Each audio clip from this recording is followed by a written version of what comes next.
Hi guys, మొన్న పెట్టిన H&M order అయితే వచ్చింది. ఇక్కడ ఎక్స్చేంజ్ మాల్ మా దగ్గర నుంచి 1 కిలోమీటర్ ఉంటుంది. సో అందులో లాకర్లో ఉందని చెప్పి మెసేజ్ వచ్చింది. ఇప్పుడు వెళ్ళి దాన్ని కలెక్ట్ చేసుకుందాం.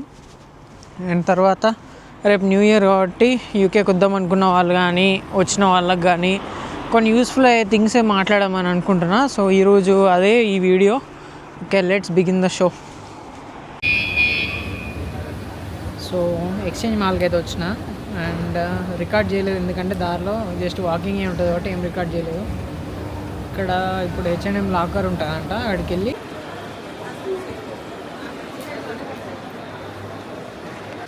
సో కింద అడిగితే పైకి వెళ్ళమని చెప్పి మెన్స్ సెక్షన్లో ఉంటుందంట లాకర్ రూమ్. ఇదే మెన్స్ సెక్షన్, ఇదే ఆ పికప్ కోడ్. ఈ పికప్ కోడ్ కొట్టాలి కూడా.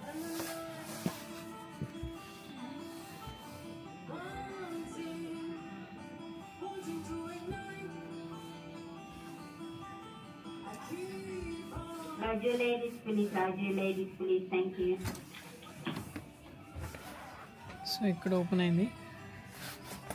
ఇందులో నుండి పార్సల్ తీసుకోవాలి.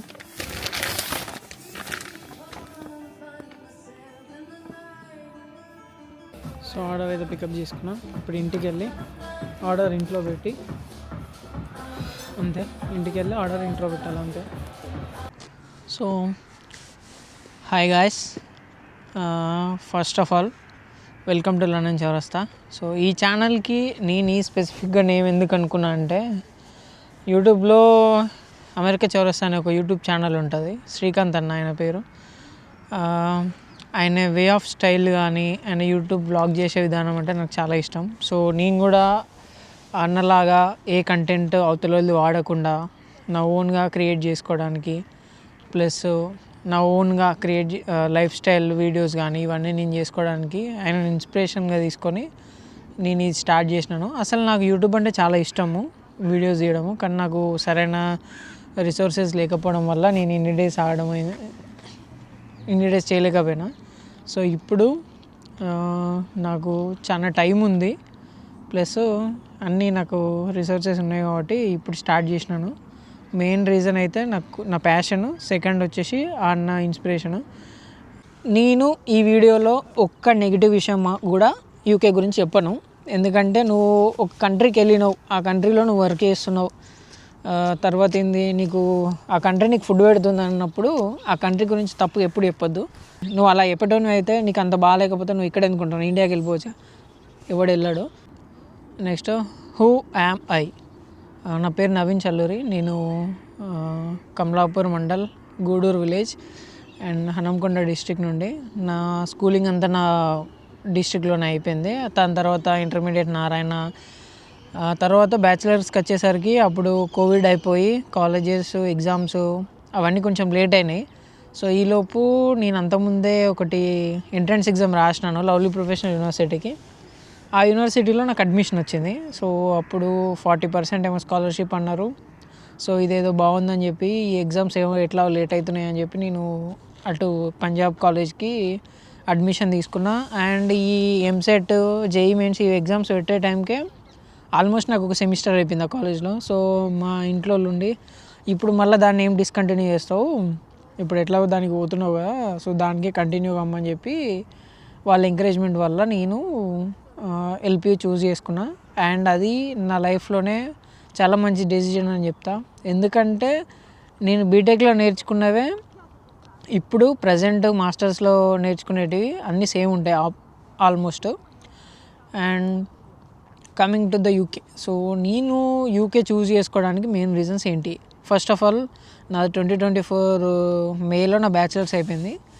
అండ్ 2023 మేలో నాకు జాబ్ వచ్చింది. ఇది ఎప్పుడంటే 3-2 మా కాలేజ్లో ఒకటి ఫెసిలిటీ ఉంటుంది. ఏంటంటే 3-1 నుండే ప్లేస్మెంట్స్ వస్తాయి కాలేజ్కి. అండ్ పెద్ద పెద్ద కంపెనీస్ అన్నీ అప్పుడే వస్తాయి. ఎప్పుడైతే నువ్వు ఒకవేళ ప్లేస్మెంట్ అయితే నువ్వు కాలేజ్లో స్టడీ చేయాల్సిన అవసరం లేదు. దాన్ని ఇంటర్న్షిప్ కింద వెళ్ళిపోతే ఆటోమేటిక్గా నీకు ఒక ఇంటర్వ్యూ ఉంటుంది. ఆ సెమిస్టర్ నేను పాస్ చేసేస్తారు మంచి CGPA తోటి. సో దానివల్ల ఏంటంటే 3-2లో నాకు ప్లేస్మెంట్ వచ్చింది. అండ్ అప్పుడే రిసెషన్ కూడా స్టార్ట్ అయింది. నేను బేసికల్గా AI ML బ్యాక్గ్రౌండ్, కానీ నాకు వచ్చిన జాబ్ ఏమో సాఫ్ట్వేర్ డెవలపర్. అప్పుడు అనుకున్నా ఇది చూస్ చేసుకోవద్దని. కాకపోతే ఏంటంటే ప్యాకేజ్ 10 LPA ప్లస్ మంచి కంపెనీ, అది ఒక cloud based company, open text, అది కెనడా బేస్డ్ కంపెనీ. సో అనుకున్నా ఏంటంటే అది తీసుకోవద్దు అనుకున్నా, కానీ కాకపోతే అప్పుడే రెసిషన్ స్టార్ట్ అయింది. సో ఇప్పుడు అంత సిచ్యువేషన్ బాగాలేదు, వచ్చిన ఆపర్చునిటీని ఎందుకు వదిలేసుకోవడం అని చెప్పి నేను ఆ ప్లేస్మెంట్ అదే యాక్సెప్ట్ చేసిన. తర్వాత తెలిసింది ఏంటంటే కంపెనీ వాళ్ళు డిసెంబర్ వరకు మాకు ఎలాంటి ఇన్ఫర్మేషన్ ఇవ్వలేదు ఆన్బోర్డింగ్ గురించి. అప్పుడు డిసెంబర్లో మీటింగ్ పెట్టి మా కాలేజ్ వాళ్ళు ఏం చెప్పిల్లంటే కంపెనీ వాళ్ళు తీసుకుంటట్లేరు, నువ్వు ప్లేస్మెంట్స్కి మళ్ళీ అప్లై చేయమని చెప్పిళ్ళు. అప్పటికే నాకు ఆల్మోస్ట్ 6 months కాలేజ్లో ఇప్పుడు పిలుస్తారు అప్పుడు పిలుస్తారు అని చెప్పి అదే ఇంటెన్షన్ తోటి ఉండే. సో దానివల్ల ఇంకో ప్లేస్మెంట్స్కి మళ్ళీ ఇంకోటి ఏంటంటే మా కాలేజ్లో ఇంకో రూల్ ఉంటుంది, ఒక ప్లేస్మెంట్ ఆపర్చునిటీ నువ్వు యాక్సెప్ట్ చేస్తే ఇంకో దానికి నిన్ను వెళ్ళనివ్వరు. అది మ్యాక్సిమం అన్ని కాలేజెస్లో అదే ఉంటుంది. సో దానివల్ల నేను ఇంకా ఆ కంపెనీకి వెళ్ళలేకపోయినా. తర్వాత టైం అయిపోయింది, ఇంకా అప్పటికే ఆల్మోస్ట్ ఇక అప్పుడు నాకు అంతకుముందే ప్లాన్ ఉండే యూఎస్ పోదామని చెప్పి యూఎస్ ప్రాసెస్ స్టార్ట్ చేసినాం. అండ్ ఈ ప్రాసెస్లో ఫస్ట్ జిఆర్ఈ ఎగ్జామ్ రాసిన, జిఆర్ఈ స్కోర్ బాగానే వచ్చింది. అండ్ దాని తర్వాత ఐఎల్స్ ప్రిపేర్ అయిన 1 week 10 days అంతే. ఐఎల్స్ ప్రిపేర్ అయ్యి ఐఎల్స్ ఎగ్జామ్ రాసినాం. ఐఎల్స్ ఎగ్జామ్ రాసిన తర్వాత అది 6.5 వచ్చింది. ఇంకా అప్పుడు యూనివర్సిటీలు అప్లై చేయడం స్టార్ట్ చేసిన. 5 యూనివర్సిటీలు పెట్టినా, 5 యూనివర్సిటీలు వచ్చినాయి. ఇందులో మా కన్సల్టెన్సీ వాళ్ళు చేసింది కానీ వేరే వాళ్ళు చేసింది కానీ ఏం లేదు, అంతా నా ఓన్గానే చేసిన ప్రాసెస్. దాని తర్వాత నేను కొంచెం గైడెన్స్ కోసం అని కన్సల్టెన్సీ వాళ్ళకి ఇచ్చిన అడ్మిషన్ తీసుకున్న తర్వాత. అప్పుడు ఏమైందంటే ఇది నాది ఒకటి వేస్ట్ కన్సల్టెన్సీ అని తెలిసింది. అప్పుడు వాళ్ళు సరైన గైడెన్స్ ఇవ్వలే నాకు. గైడెన్స్ ఇవ్వక DS 160 ఫామ్ ఫిల్లింగ్లో కానీ అన్నీ నేనే యూట్యూబ్లో అక్కడిక్కడ చూసి ప్రిపేర్ అయిన. తర్వాత ఢిల్లీలో ఇంటర్వ్యూ ఇస్తే అది ఇంటర్వ్యూ రిజెక్ట్ అయింది ఫస్ట్ అటెంప్ట్. ఎప్పుడంటే నేను పోదాం అనుకున్నది 2025 Jan ఇంటేక్ నేను పోదాం అనుకున్నా. అంటే లాస్ట్ ఇయర్ సేమ్ ఇదే టైంకి జాన్ ఇంటేక్లో పోదాం అనుకుని నవంబర్లో ఇంటర్వ్యూ ఇస్తే నవంబర్లో ఫస్ట్ వీసా అటెంప్ట్ రిజెక్ట్ అయింది. దాని తర్వాత ఎక్స్ప్లోర్ చేయడం స్టార్ట్ చేసిన అన్నట్టు, ఎట్లా ఏ యూనివర్సిటీకి పోదాం, ఏ కంట్రీ అయితే బాగుంటుంది అని చెప్పి ఎక్స్ప్లోర్ చేస్తూ ఉంటే ఫస్ట్ నా డొమైన్ ఏంటిది AIML. ఆ డొమైన్కి హైయెస్ట్ ఆపర్చునిటీస్ ఎక్కడ ఉన్నాయంటే ఫస్ట్ యూఎస్లో. అది దాన్ని ఏమంటారు, అప్పుడే స్ప్రెడ్డింగ్ ఎక్కువ ఉండే యూఎస్ది. సో అటే పోదాం అనుకున్నా. తర్వాత ఇంకో అటెంప్ట్ ఇద్దాం అనుకునేసరికి ఏంటంటే ఒకసారి రిజెక్ట్ అయితే మళ్ళీ వీసా స్లాట్స్ దొరకడం కష్టం, ప్లస్ అంత ఈజీగా వీసా అప్రూవ్ కాదు. సో దానివల్ల ఏంటంటే మళ్ళీ నెక్స్ట్ ఏం చేద్దాం అనుకుంటే జర్మనీ పోదాం అనుకుంటే జర్మనీకి అప్పుడు నాకు ఛాన్స్ ఉండే, ఎందుకంటే నాకు ఐఎల్స్ జిఆర్ఈ 2 ఉన్నాయి కాబట్టి స్కోర్లు. సో దానివల్ల జర్మనీకి పోదాం అనుకున్నాను. జర్మనీకి ఏంటంటే main drawback first German language నేర్చుకోవాలి అంటున్న. ఆ టైంకి నాకు అప్పటికే 1 year లేట్ అవుతుందేమో అని జర్మన్ లాంగ్వేజ్ దాని మీద ఇంట్రెస్ట్ లేదు ఫస్ట్. అందుకే ఇంకా అది జర్మనీ డ్రాప్ చేసుకున్నాను. తర్వాత ఎక్స్ప్లోర్ చేస్తూ ఉంటే కెనడా వచ్చింది. కెనడాలో ఇంకోటి డ్రాబ్యాక్, కెనడాలో డ్రాబ్యాక్స్ ఏంటంటే వెదర్ చాలా హార్ష్ ఉంటుంది, -40 -50 కూడా ఉంటుంది ఇప్పుడు ఈ టైంలో. సో అంత వెదర్లో అక్కడికి వెళ్ళి మళ్ళీ ఒకవేళ సడన్గా ఏమైనా అయినా కూడా మనం ఇండియాకి రావడానికి మినిమం 24 hours పడుతుంది ఫ్లైట్లో. అదొకటి మెయిన్ రీజన్. ఇంకా అప్పుడు యూకేకున్న మెయిన్ నేను చూస్ చేసుకోవడానికి మెయిన్ రీజన్ వచ్చేసి UK is the second highest spending country after US in the terms of AI. So దానివల్ల ఏంటంటే ఏఐలో జాబ్స్ ఎక్కువ ఉంటాయి. సో అది కూడా ఒక రీజను. సో అందుకే నేను యూకే చూస్ చేసుకున్నా.